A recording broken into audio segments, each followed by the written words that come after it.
Okay, so the first and most important step in painting these parts is actually cleaning them. So what I'm doing, I've got some fairly warm water, and I'm just going to take some regular, this is just regular dish soap. I'm going to pour some of the dish soap in there, and I'm literally going to wash the part just like I wash dishes. And then you can wash some dishes for your wife while you're at it. That'll make her happy. So I'm just kind of getting that water running, getting the soap in there. And here's my Shapeways parts, and I'm literally just going to drop them in there and just start rinsing them out. I'm going to use a toothbrush. This is just an old toothbrush. And I'm literally going to take each and every part, and I'm going to sit there and scrub at them to get all that loose powder and whatever other oils and that sort of thing are on the parts. Because what I'm doing now is I no longer prime the parts before I put them together. I actually just paint directly on the parts, paint directly on the white, and that seems to get a much nicer green. So that's makes it extra important to go through and actually go and scrub all these parts. So I'm going to go ahead and do that, and then once I'm done, I'll show you what's next. Okay, so I've let these parts sit and dry. I rinsed them really well. That's the most important part. I rinsed them with warm water, and then I let them sit and dry for a long period of time, and now I'm ready to get painting. Okay, so now I'm about to paint the purple, and again, I'll just show you what you actually need here to get started. This is a paint that I found at a hobby store. It's actually for RC cars, and the important part about this is it's actually an acrylic paint, and it's called fluorescent violet. So that's the nice thing about this, is it's quite bright, and that's one of the big challenges to matching this purple on Hercules. This is just Tester's blue, and this is just Tester's silver. So I haven't got the formula exact yet. I don't know. I kind of mix it intuitively, but I would say it's somewhere along the lines of, like 20 parts this to 5 parts blue to half a part silver. You don't want much silver, just a little bit to brighten it up. And you can see I've got it quite watery, just like I did with the green. And I'm going to basically do the same steps that I do with the green. So again, I've got my part here.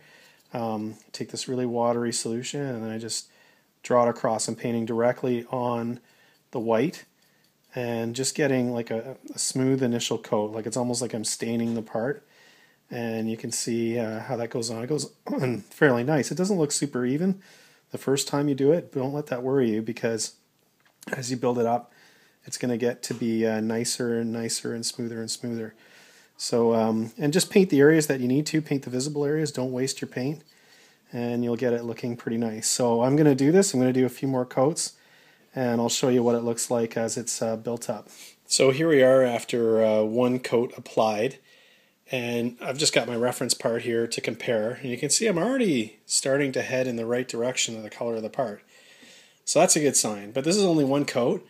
So you see it's got kind of a thin, almost like it was put on with a marker. And really, all I've done is I've just kind of stained the parts. Now these super dark parts over here, these are just parts that were dyed. So I'm just going to try and get them closer to color. So don't worry about them. Focus on the parts that were white. And you can see that we're already kind of getting in the vicinity of the color we need to match. So I'm going to go and do a second coat. That's after applying the first coat. I'll do a second coat, and same technique. Very thin layer. This is my super watery purple mix. I'm going to take that and I'm going to apply it to all these parts for a second coat. Okay, so here we are after 2 coats, and you can see that we're getting a little closer. And honestly, those first 2 coats, they're the toughest part, because it takes so long to get the coverage that you need, and it takes a while for it to soak in. So you got to be patient after those first 2 coats. And I'm about to go to my 3rd coat, and again I'm going to use the same technique.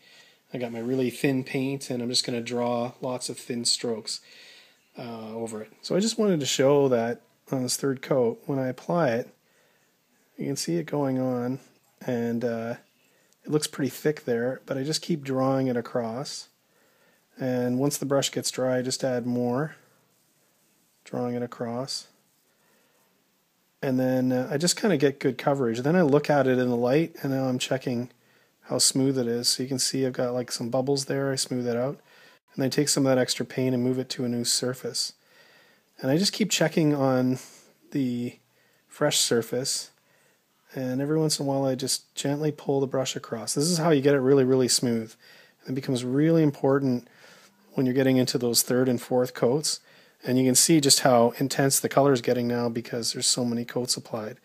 But it's smooth because they've gone on so thin, and I'm building it up on layers. So just keep checking. See how, again, it's bubbly and stuff because it's watery and it's thin.